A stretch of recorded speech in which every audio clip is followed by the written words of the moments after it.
Bom, estamos no capítulo 8 desta vez, 8 de Daniel.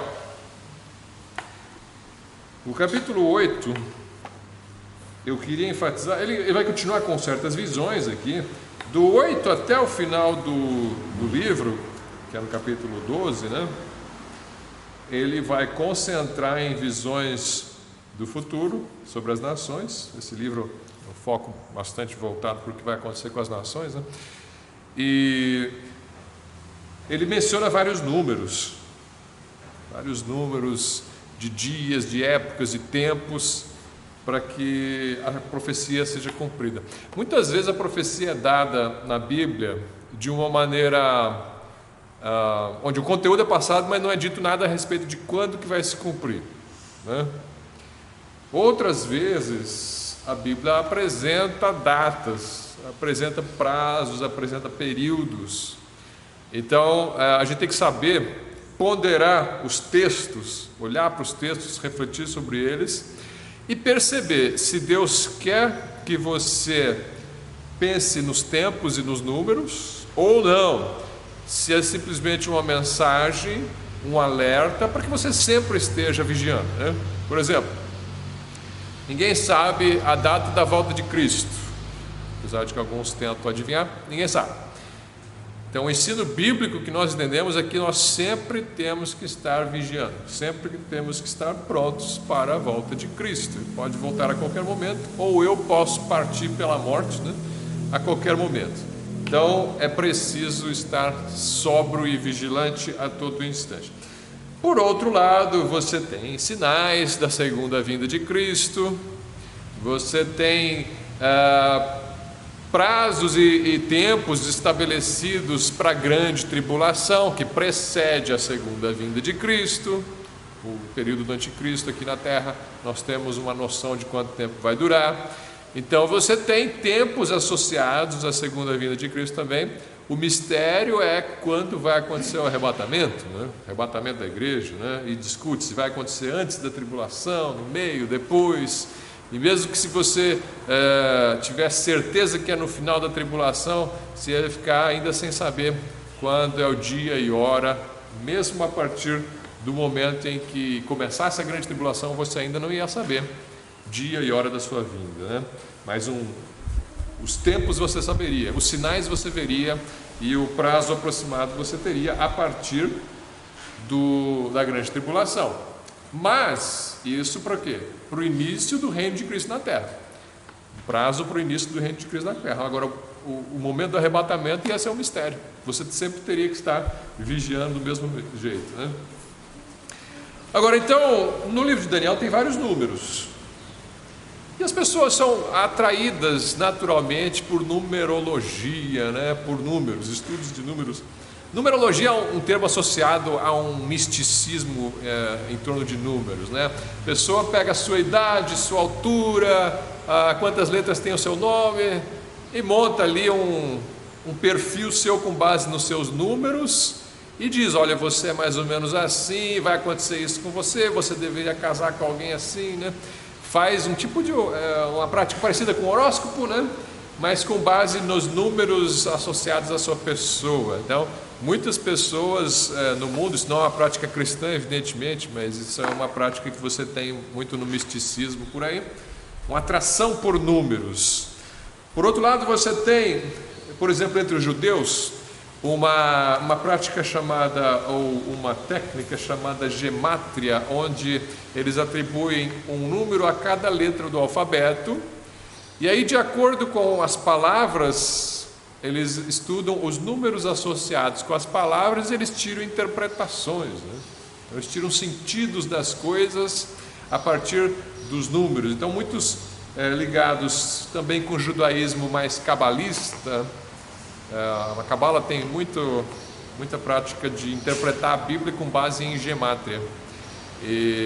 Então eles pegam ali um texto da Bíblia que está falando sobre o Messias, que está falando de um animal, qualquer coisa, e pega ali as letras e a descrição numérica daquilo. Então esses números têm símbolos, têm significados, e eles interpretam o texto bíblico com base naqueles números. Nós não temos este costume, mas nós reconhecemos que na Bíblia também tem números que têm um sentido simbólico. Por exemplo, o número 7 costuma ser associado com a perfeição ou com aquilo que é completo, né? Então tem vários sentidos simbólicos também para números na Bíblia. Mas nós fugimos do misticismo, procuramos fugir do misticismo, não vemos isso como sendo uma prática correta de interpretação bíblica. Mas então, quais são os números que aparecem nesses capítulos? Tem uma interpretação objetiva do sentido dos números na Bíblia, que foge do misticismo e da superstição. Existe um sentido importante que os números são dados com relação às profecias. No capítulo 8, nós temos uma visão onde Daniel vai enxergar ali um carneiro. Ele vai enxergar um carneiro, ele vai enxergar um bode, e o carneiro era muito poderoso, estava dando chifrada para todo lado, mas de repente aparece um bode vindo do ocidente, e esse bode dá umas cabeçadas no carneiro. Eu acho que eu mencionei essa profecia rapidamente na semana passada. E esse carneiro não resiste o bode vence o carneiro, né? O que significa isso? Vamos ver a interpretação. Eu não vou ler todo o capítulo 8, né? Toda essa descrição da profecia. Vamos direto para o versículo 20 do capítulo 8. Aquele carneiro que viste, agora é o anjo falando com Daniel, explicando a visão, tá? A gente já vai direto para a explicação. Aquele carneiro que viste com 2 chifres são os reis da Média e da Pérsia. Lembra que Média e Pérsia eram 2 nações aliadas, os medo-persas, né? Então o carneiro com 2 chifres, cada chifre representa um reino, Média e Pérsia. Versículo 21, mas o bode peludo é o rei da Grécia. O bode não é o diabo aqui, não confunda. O bode aqui é simplesmente o rei da Grécia. E o grande chifre que tinha entre os olhos é o primeiro rei. É um bode meio diferente, né? Entre os olhos ele tinha um chifre. Não existe bode assim, um unicórnio esse bode, né? Então esse bode tinha um chifre grande entre os olhos, mas ele vai e derrota o carneiro. O primeiro rei da Grécia, quem é? Alexandre o Grande. Alexandre o Grande é o primeiro rei da Grécia. Então, vamos retornar aqui a nosso estudo de nações do livro de Daniel. Aqui é o carneiro. O carneiro, ele diz, é Média e Pérsia. Tem outros símbolos dos medo-persas no livro de Daniel. Quais são? Você tem o urso, na visão da semana passada. O urso era a Média e Pérsia. Aqui ele já é um carneiro, outro bicho. Por que é outro bicho? Não é porque não usou o urso. A gente não sabe, mas ele muda o bicho, ele muda o animal. Agora quem representa a medo-persas é o carneiro. Alguns tentam interpretar, dizendo, porque os persas e depois os gregos, eles não foram tão duros com Israel quando eles invadiram Israel, então usam um animal mais manso, mais doméstico. Não sei, a Bíblia não fala nada disso, né? Simplesmente mudou o bicho aqui na visão, não sei porquê. Mas é o mesmo reino que o urso da visão do outro capítulo, acho que é o capítulo 7, né? E que é o mesmo do peito e braços de prata da estátua de Nabucodonosor. Então, 3 visões no livro de Daniel para representar a mesma nação, as mesmas 2 nações. Peitos e braços de prata da estátua, urso da visão dos animais e carneiro da visão do capítulo 8. E a Grécia já foi chamada de leopardo nesse livro, um leopardo com 4 asas, né? E já foi chamada de quadris de bronze na estátua, e aqui era chamada de bode. Quadris de bronze na estátua, leopardo com 4 asas ou bode com um chifre entre os olhos. Tudo Grécia, tá? Tudo Grécia. E aí então você tem esse no capítulo 20 e o versículo 22 diz: o ter sido quebrado, levantando-se 4 em lugar dele, significa que 4 reinos se levantarão da mesma nação, mas não com a força dele. Então você tem aqui uma visão em que tem 4 reis que se levantam do chifre do bode. Então o bode da Grécia tinha um chifre que é Alexandre o Grande, e esse chifre se quebra. Quando ele morre aos 33 anos de idade, ele divide o reino dele em 4 generais. Então esses são os 4 que aparecem depois, são 4 chifres que apareceram nesse bode, né? Tá. Então, essa visão foi escrita, se você for olhar a cronologia de Daniel, foi escrita aí por volta do século 5 ou 6 antes de Cristo, tá? A visão se cumpre depois, né? Essa é uma profecia. Ela é tão precisa que os homens não acreditam que ela foi escrita na época de Daniel, mas de fato ela é uma profecia. Algumas pessoas falam assim: isso não é profecia, isso é história. Já tinha acontecido, ele escreveu. Nós acreditamos que não tinha acontecido e ele profetizou, né? Nós não temos um manuscrito de Daniel original. Você dizer, olha, está aqui, manuscrito testado do século 5 ou 6 antes de Cristo, né? Não tem isso, já se perdeu, só temos cópias. As cópias que nós temos do livro de Daniel são dos manuscritos do Mar Morto do século 2 e 1 antes de Cristo. Então é antes de Cristo. As profecias a respeito do Messias se garante que é antes de Cristo que foi escrito. Nós temos comprovação científica de manuscritos do livro de Daniel ali entre século 2 e 1 antes de Cristo. Foram encontrados na caverna Qumran, no Mar Morto, os famosos manuscritos do Mar Morto, tá? Então, ele era um livro venerado pelos judeus e considerado inspirado, e temos cópias de antes de Cristo dele, tá? Mas não temos da época que ele foi escrito, isso nós não temos. E aí você tem no versículo 8 a 14, vamos voltar um pouquinho, ele vai explicar um pouco sobre esse chifre. E o bode se engrandeceu sobremaneira, mas estando na sua maior força, aquele grande chifre foi quebrado, e no seu lugar subiram outros 4, também notáveis, para os 4 ventos do céu. O império então foi dividido em 4 partes, 4 governadores. E de um deles saiu um chifre muito pequeno, o qual cresceu muito para o sul e para o oriente e para a terra formosa. O que é terra formosa? Só pode ser Israel, essa terra aqui, né? E se engrandeceu até contra o exército do céu. Quer dizer, aqui poderia ser pensar os anjos. Não, provavelmente está falando do exército do céu, a nação de Deus, né? Israel. E a alguns do exército e das estrelas lançou por terra e os pisou, e se engrandeceu até contra o príncipe do exército, e por ele foi tirado o sacrifício contínuo, e o lugar do seu santuário foi lançado por terra.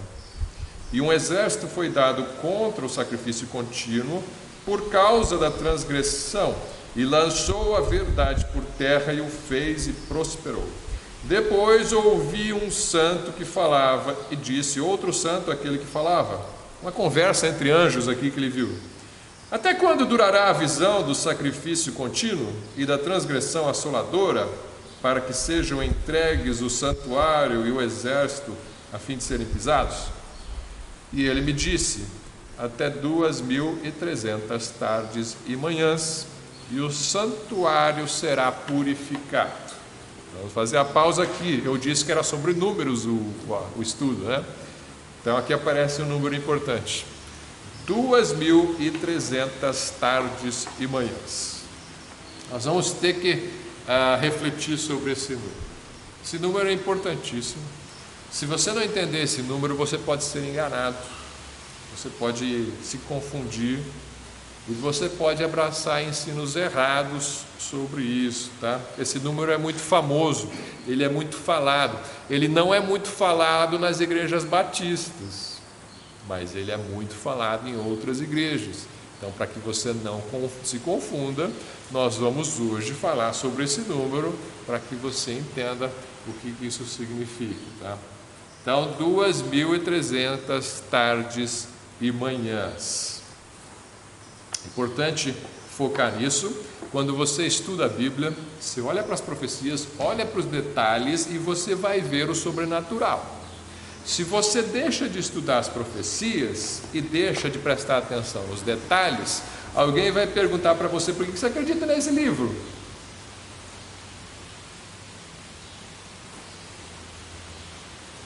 Não sei. Porque eu aprendi assim, né? Meus pais me ensinaram assim. Não, mas os pais dos outros ensinaram de outro jeito. Por que você acha que esse livro está certo?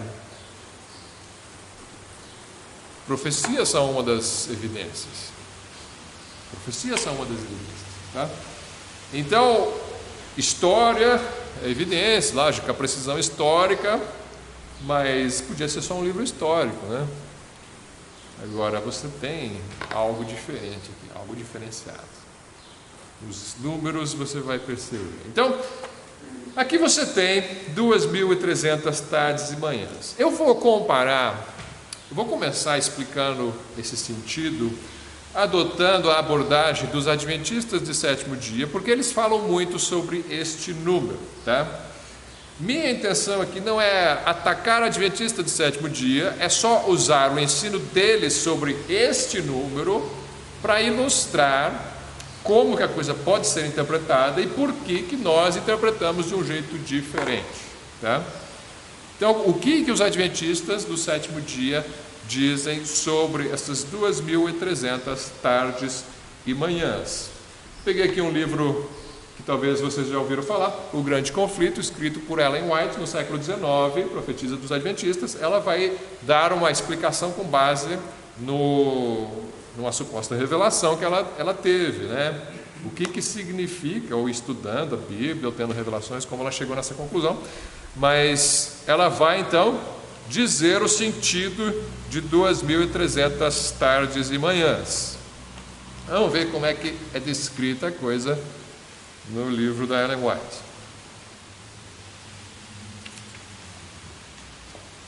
Então, vou ler o texto de novo, só para pegar aqui, né, o fio da meada.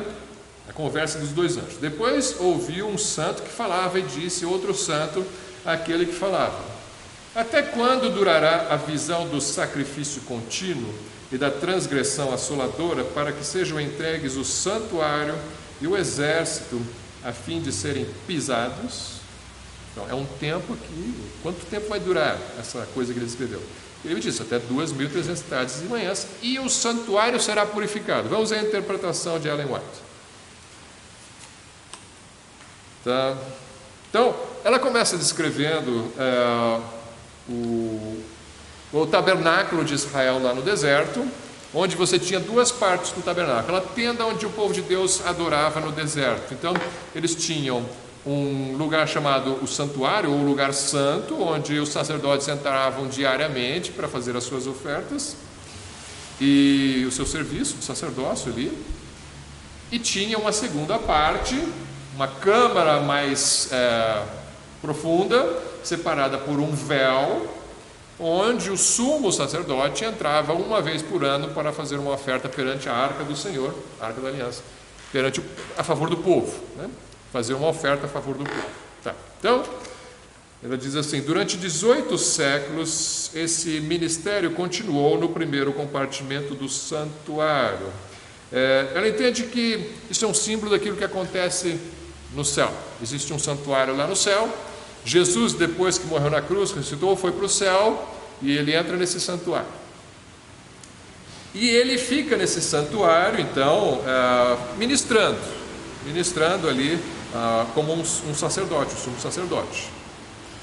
Então, durante 18 séculos, esse ministério continuou no primeiro compartimento do santuário. O sangue de Cristo garantiu perdão e aceitação diante do Pai em favor dos arrependidos, embora os pecados deles ainda permanecessem nos livros de registro. Então, Jesus morreu na cruz, só que os pecados das pessoas, nossos pecados, foram anotados em livros lá no céu, e esses livros estão lá, chamado livro de registro.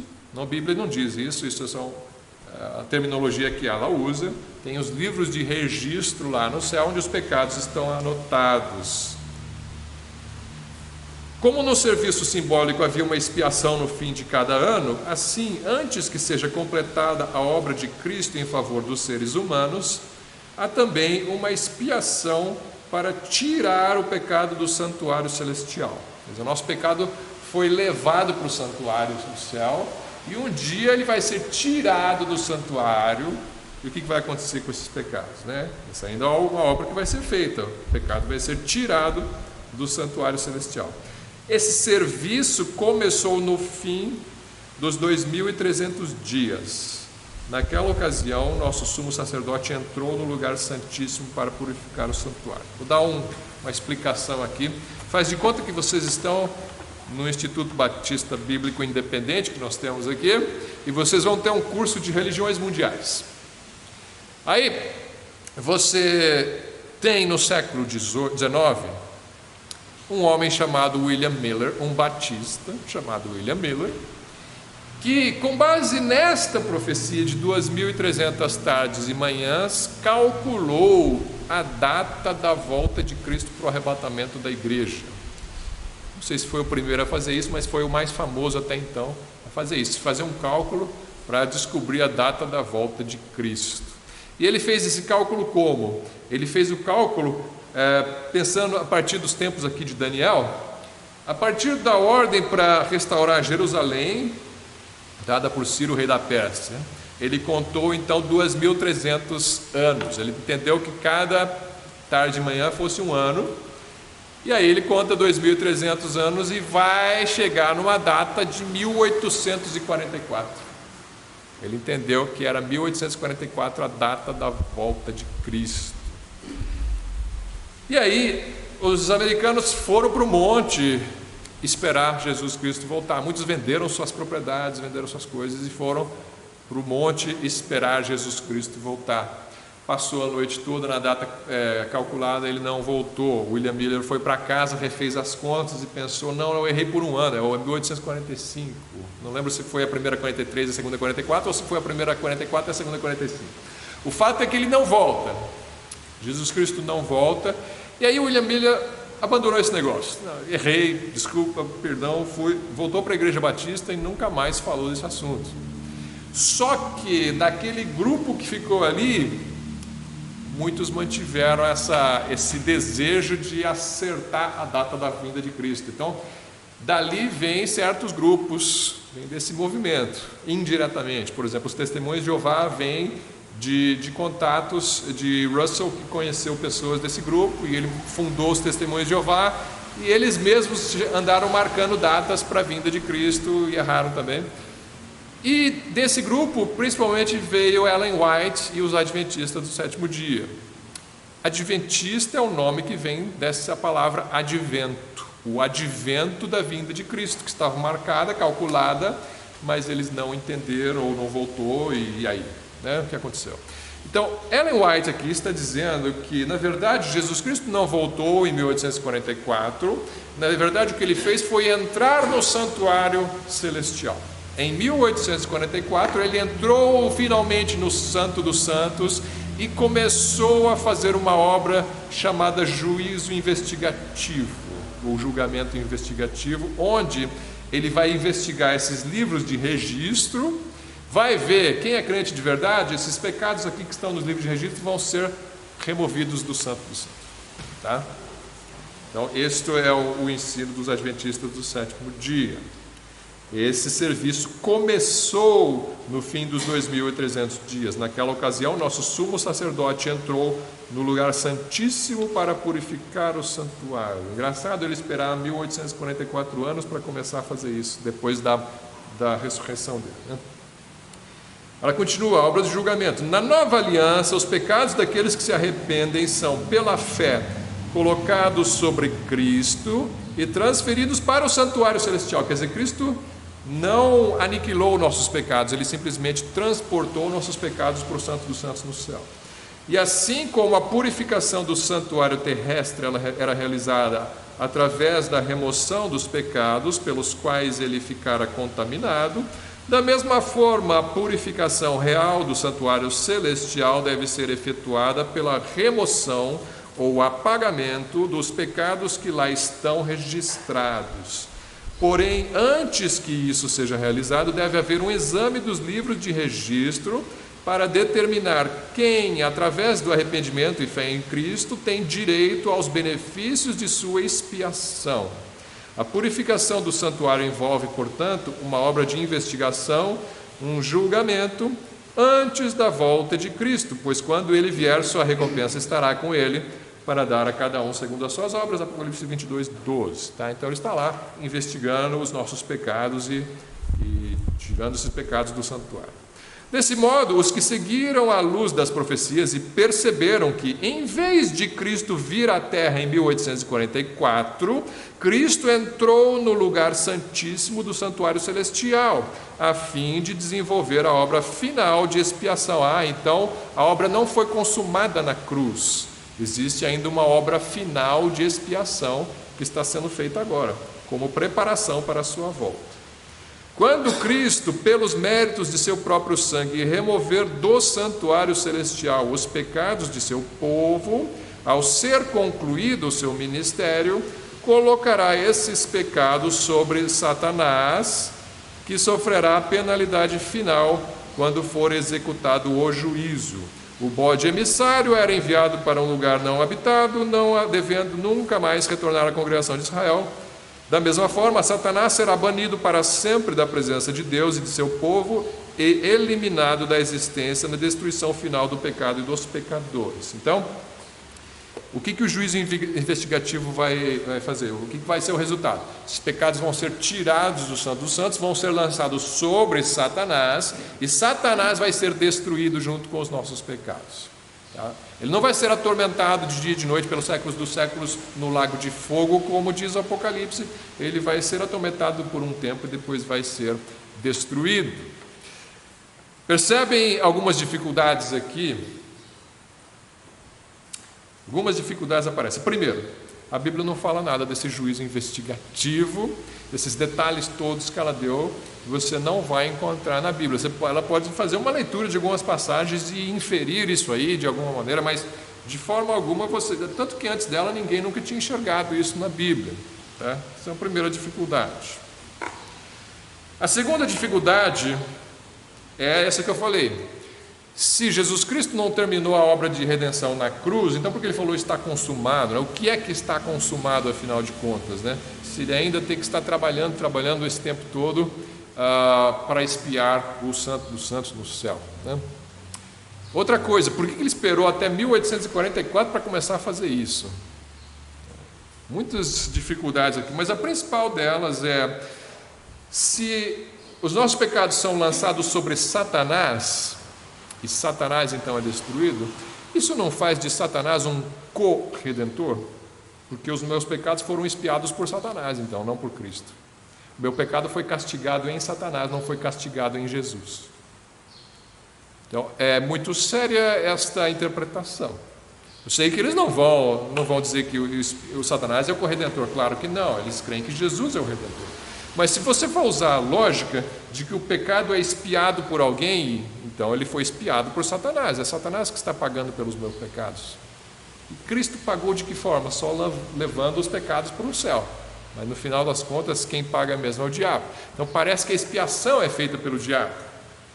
E isso é um problema seríssimo do ponto de vista bíblico. Né? Eis o Cordeiro de Deus que tira o pecado do mundo, João Batista falou. Aí tira o pecado do mundo e leva para o céu? Estranho, né? A Bíblia nunca disse que Jesus levou os pecados nossos para o céu. Depois, então, nós temos a explicação do que Cristo fez de fato no Hebreus capítulo 9. Hebreus 9...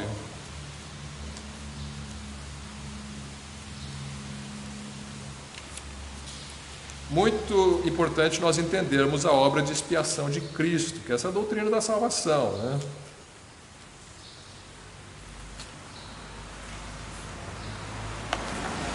Hebreus capítulo 9, versículos 2 e 3. Está falando do santuário, né? Do santuário aqui da terra. Mas depois não vou voltar aqui um pouquinho no versículo 1. Ora, também a primeira tinha ordenanças, a primeira aliança lá, né, de Moisés, tinha ordenanças de culto divino e um santuário terrestre. Porque um tabernáculo estava preparado, o primeiro, em que havia o candelabro e a mesa e os pães da proposição, ao que se chamava o santuário. Está falando do tabernáculo, tinha aquelas duas divisões. A primeira divisão era o santuário.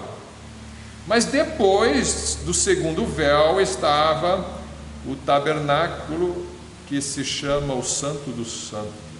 Então está aí. O tabernáculo tinha dois compartimentos, o santuário e o Santo dos Santos, a segunda parte atrás do véu. Versículo 7. Mas no segundo, nesse Santo dos Santos, só o sumo sacerdote, uma vez no ano, não sem sangue, que oferecia por si mesmo e pelos pecados por ignorância do povo, ele oferecia então uma vez por ano sangue pelo povo, né? Dando nisto a entender o Espírito Santo que ainda o caminho do santuário não estava descoberto enquanto se conservava em pé o primeiro tabernáculo. Santuário agora é uma palavra que se refere ao Santo dos Santos. Antes ele usou para se referir ao santo lugar, agora você tem uma indicação de que o santuário se refere a essa segunda parte. Por quê? Porque ele está falando disso. Está falando que a segunda parte, o Santo dos Santos, ele só entrava uma vez, através do véu, uma vez por ano. O que quer dizer isso? Que não tínhamos acesso livre a esse Santo dos Santos na época. Só o sumo sacerdote uma vez por ano, não sem sangue. Quando Cristo morre, o véu desse Santo dos Santos se rasga. Agora está aberto o caminho para o Santo dos Santos. Tá? Mas no Velho Testamento ainda não. Você tinha ainda esse santuário fechado, né? Versículo 9, que é uma alegoria para o tempo presente, em que se oferecem dons e sacrifícios que, quanto à consciência, não podem aperfeiçoar aquele que faz o serviço. Não, vamos pular aqui um pouco. Vamos para o versículo 11 e 12. Mas vindo Cristo, o sumo sacerdote dos bens futuros, por um maior e mais perfeito tabernáculo, não feito por mãos, isto é, não desta criação, nem por sangue de bodes e bezerros, mas por seu próprio sangue, entrou uma vez no santuário, havendo efetuado uma eterna redenção. Redenção já foi efetuada no passado, não está efetuando isto agora, purificando nossos pecados. A obra dele já foi feita. De uma vez por todas, ele entra no santuário e efetua essa redenção. E no versículo 24 ele diz: porque Cristo não entrou num santuário feito por mãos, figura do verdadeiro, porém no mesmo céu, para agora comparecer por nós perante a face de Deus. Nem também para si mesmo de se oferecer muitas vezes, como o sumo sacerdote cada ano entra no santuário com sangue alheio. De outra maneira, necessário lhe fora padecer muitas vezes desde a fundação do mundo, mas agora na consumação dos séculos, uma vez se manifestou para aniquilar o pecado pelo sacrifício de si mesmo. Veja, não é transportar o pecado para o céu, é aniquilar o pecado pelo sacrifício de si mesmo. O pecado não é aniquilado por Satanás quando Satanás for destruído. Satanás não vai ser destruído, ele vai ser atormentado por todos os tempos. Mas ele, Jesus Cristo, aniquilou o pecado quando morreu na cruz. E ele entrou no santuário e está na presença de Deus. Versículo 24 diz isso: para agora comparecer por nós perante a face de Deus. Esse santuário é só a primeira parte do tabernáculo celestial ou é o Santo dos Santos? É o Santo dos Santos, é onde Deus está. Mas Deus não está no Santo dos Santos? O Santo dos Santos tinha a Arca da Aliança, que representava a presença de Deus com o povo. Ali Deus está. Cristo entrou no santuário e ele está na presença de Deus, ele está no Santo dos Santos. Não precisou esperar até 1844 para entrar no Santo dos Santos, ele já entrou. Então aqui a palavra santuário se refere ao Santo dos Santos. Por quê? Porque está falando do véu. Pelo mesmo véu ele compareceu, não como o sacerdote que uma vez por ano entrava no santuário. Ele entrava no Santo dos Santos uma vez por ano, o sacerdote. Cristo não, ele já entrou na presença de Deus e não precisa se oferecer sacrifício uma vez por ano de novo perante Deus, porque já foi o sacrifício perfeito. Então, a obra expiatória de Deus é muito clara que já está consumada, ele já entrou no Santo dos Santos, não esperou até 1844 e os pecados de Cristo não vão ser lançados, pecados nossos não vão ser lançados por Cristo sobre Satanás, eles foram aniquilados na cruz, pelo sacrifício de si mesmo. Versículo 27 e 28.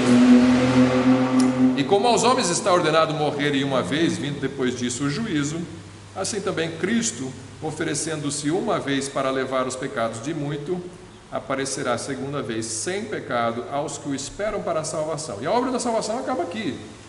Ela foi consumada por Cristo na cruz, ele ofereceu tudo que tinha que se oferecer em pagamento pelo pecado, foi oferecido por Cristo, os pecados foram levados sobre ele no madeiro, cravados naquela cruz e aniquilados. Este é o Cordeiro de Deus que tira o pecado do mundo. Nossos pecados foram tirados, aniquilados, perante Deus não existe mais condenação para nós.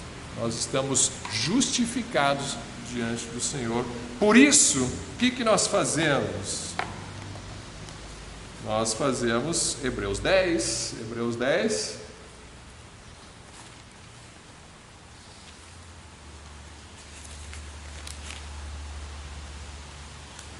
versículo 17 e 18, né?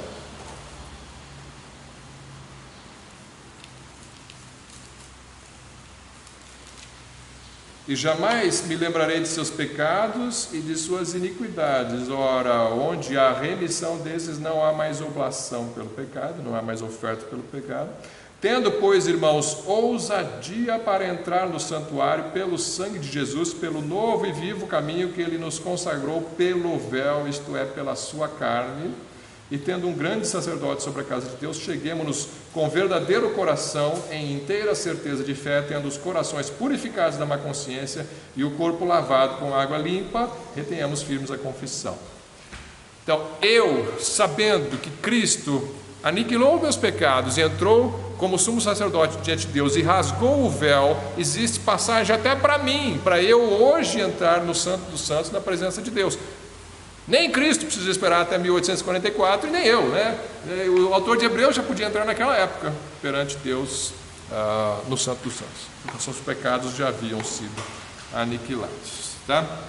Então, bom, precisamos descartar a interpretação de Ellen White para as 2.300 tardes e manhãs. Então, importante estudar números. Senão você vai ouvir explicações elaboradas sobre números e vai acabar se confundindo. Não se confunda. Vamos para Daniel 8 novamente. Então, se não significa uma data que se completa em 1844, então o que significa, né? Vamos lá.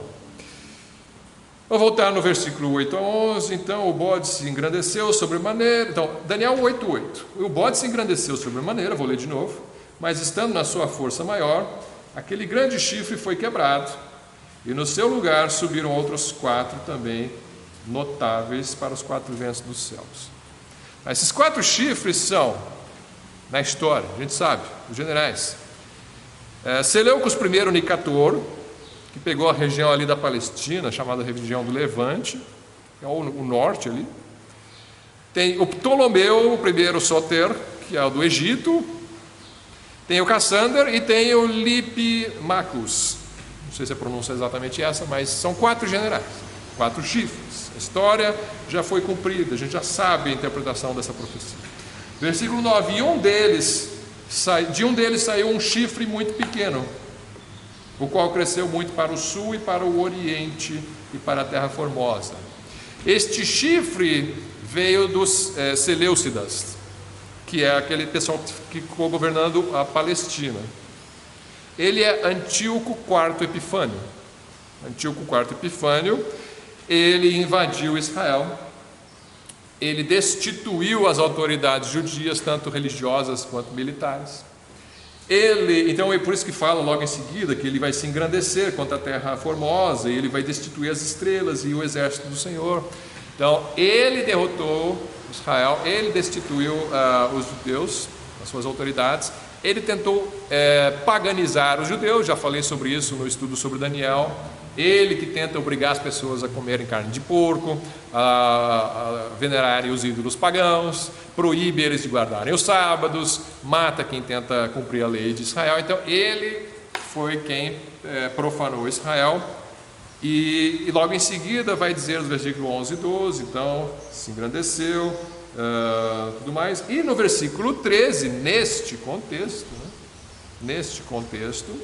ele diz: o anjo, depois ouviu um santo que falava e disse, outro santo aquele que falava: até quando durará a visão do sacrifício contínuo e da transgressão assoladora, para que sejam entregues o santuário e o exército a fim de serem pisados? O que é essa visão do sacrifício contínuo? É porque no versículo 12 ele dizia: um exército foi dado contra o sacrifício contínuo, por causa da transgressão.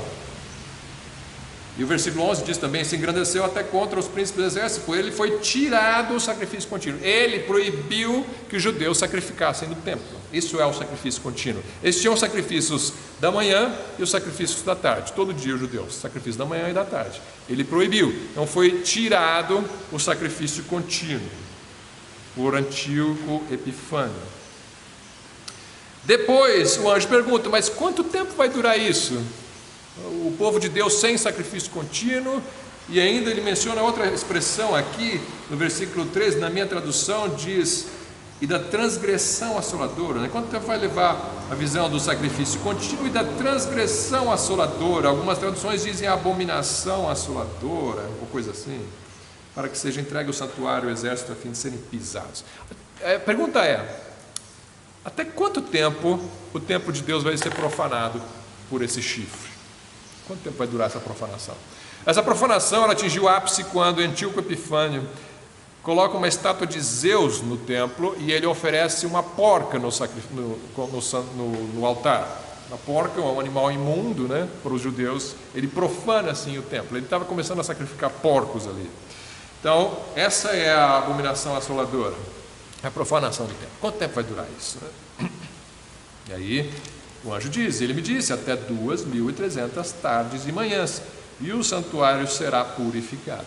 Então o contexto é este, não é a segunda vinda de Cristo. O contexto é quanto tempo vai durar a profanação do santuário por esse chifre, Antíoco Epifânio.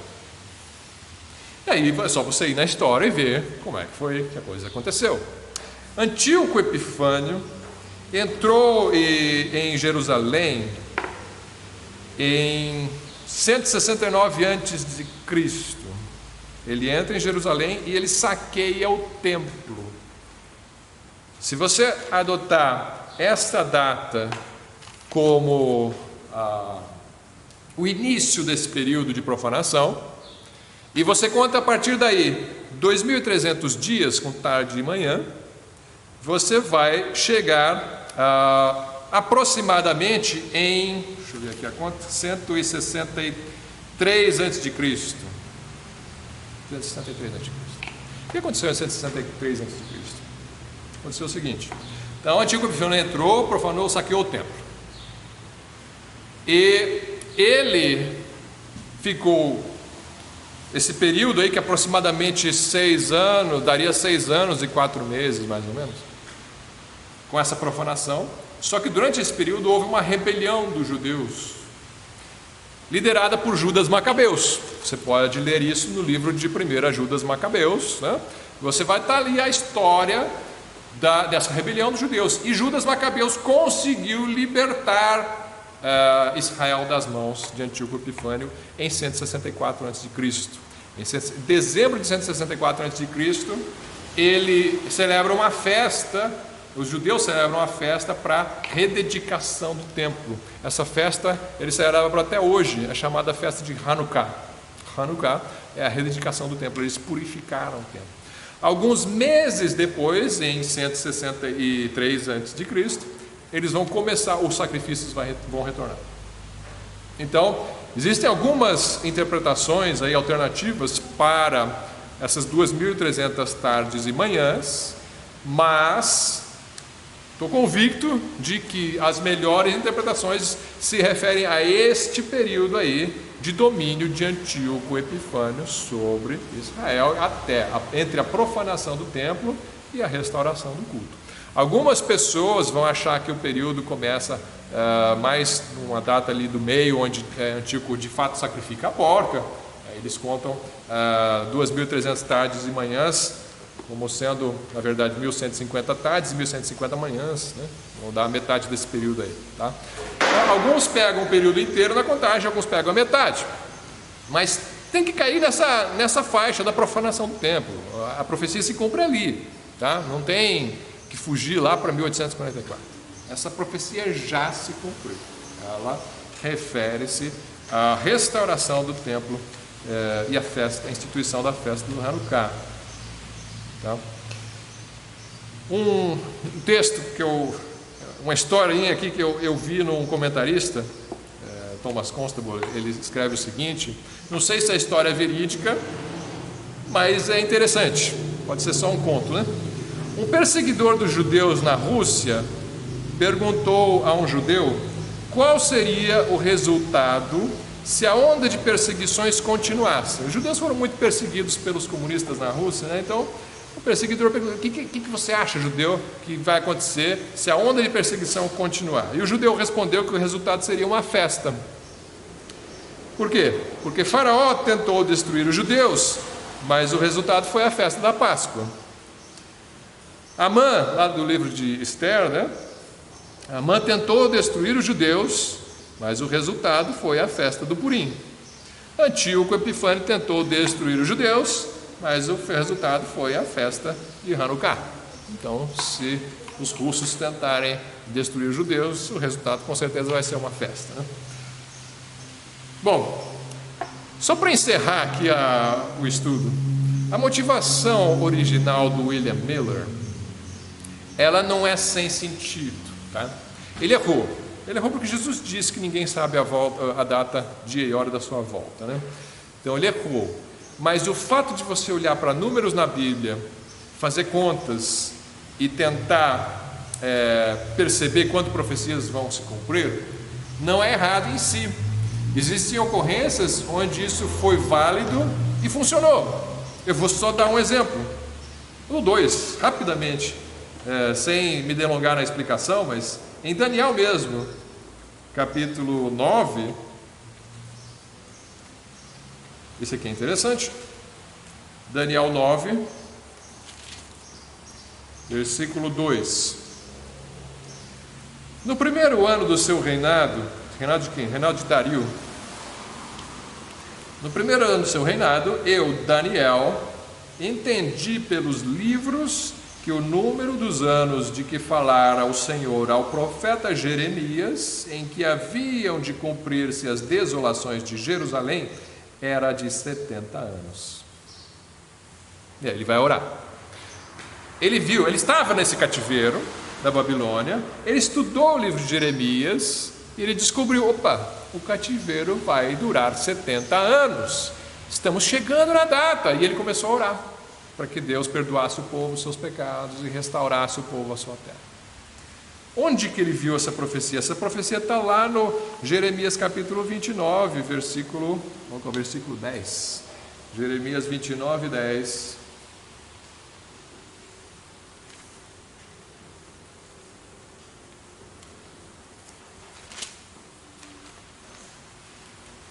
Porque assim diz o Senhor: certamente que passados 70 anos em Babilônia, vos visitarei e cumprirei sobre vós a minha boa palavra, tornando a trazer-vos a este lugar. Jeremias 29, 10.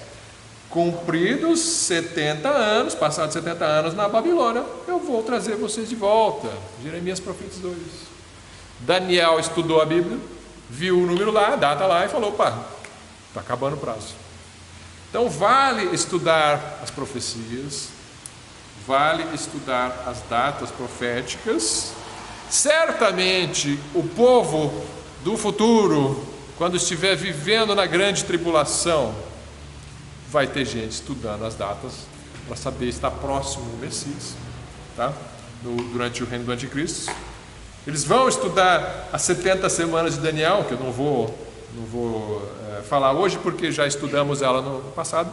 Quem não viu a aula das 70 semanas de Daniel, vou colocar um link no YouTube dessa pregação, vou colocar um link abaixo com o link para a aula sobre as 70 semanas de Daniel, bastante interessante, né?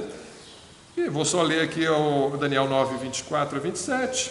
70 semanas estão determinadas sobre o teu povo e sobre a tua santa cidade, para cessar a transgressão e para dar fim aos pecados e para expiar a iniquidade, trazer a justiça eterna e selar a visão e a profecia, e para ungir o Santíssimo. Sabe e entende, desde a saída da ordem para restaurar e para edificar a Jerusalém até o Messias, o príncipe, haverá 7 semanas e 62 semanas. As ruas e o muro se reedificarão, mas em tempos angustiosos. E depois das 62 semanas, será cortado o Messias, mas não para si mesmo. E o povo do príncipe que há de vir destruirá a cidade e o santuário, e o seu fim será como uma inundação, e até o fim haverá guerra. Estão determinadas as assolações.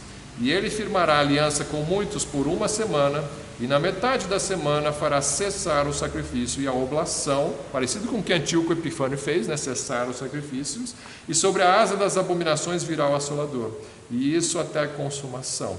E o que está determinado será derramado sobre o assolador. Então aqui está falando de 70 semanas, de que o Messias vai ser cortado, a morte do Messias. A partir desta profecia você consegue calcular a data da morte do Messias, séculos antes de acontecer. Temos manuscritos de antes de Cristo, desse texto, de Daniel, né? E você tem então, também, a partir da morte de Cristo, você pode calcular o quê? Sabendo a idade que ele morreu, você pode saber a data do nascimento de Cristo, né? Então, é uma profecia associada com o Natal, de certa maneira, né? Profético. Então, as datas estão aqui colocadas. E, claro, que eles não iam saber, na época, quando que Jesus ia nascer, porque não sabia com que idade que o Messias ia morrer. Mas nós sabemos, né? Então, hoje, olhando para essa profecia, você sabe claramente o cumprimento dela. É só fazer as contas de 70 semanas aqui, tá? Semanas aqui, cada semana é de anos. Tá, então, você estuda isso daí, assiste o vídeo, você vai perceber a grandeza dessa profecia. É números que mostram como Deus é sobrenatural, como a Bíblia é sobrenatural. Capítulo 12 de Daniel, com certeza, no fim dos tempos, você vai ter gente estudando esse capítulo aqui. Versículos 1: E naquele tempo se levantará Miguel, o grande príncipe, que se levanta a favor dos filhos do teu povo, e haverá um tempo de angústia, qual nunca houve, desde que houve nação até aquele tempo. Mas naquele tempo livrar-se-á o teu povo, todo aquele que for achado escrito no livro. E o versículo 11: E desde o tempo em que o sacrifício contínuo for tirado e posta a abominação desoladora, haverá 1290 dias. Bem-aventurado que espera e chega até 1335 dias. Tu, porém, vai até o fim, porque descansarás e te levantarás na tua herança no fim dos dias. Tem mais números aqui. Também não vou explicar esses números, eu creio que eu já falei sobre eles quando estudamos Apocalipse. Mas, com certeza, no fim dos tempos, durante a grande tribulação, as pessoas vão estar na Bíblia. Quem tiver a Bíblia, né, vai estar na Bíblia olhando esses números. Peraí, eu quero chegar até 1335 dias. Né? Eu quero chegar nesse valor aí. Bem-aventurado quem chegar até nele. Então, não menospreze as profecias. Vamos encerrar o livro de Daniel hoje, aqui. Eu não vou repassar os últimos capítulos. Já estudamos esses últimos capítulos em aulas anteriores, quando estudamos Apocalipse. Então, eu queria só fazer esse resumão do final, focando nos números. Daniel fala de muitos números, profetiza tempos de muitas nações e referentes à morte do Messias, referentes à duração da grande tribulação e coisas importantes, tá? Mas não se confunda, não se deixe enganar quando as pessoas apresentam muitos números que podem confundir a nossa cabeça e nos levar a um ensinamento errado às vezes, tá? Vamos encerrar então com uma oração, agradecendo a Deus pelo estudo do livro de Daniel.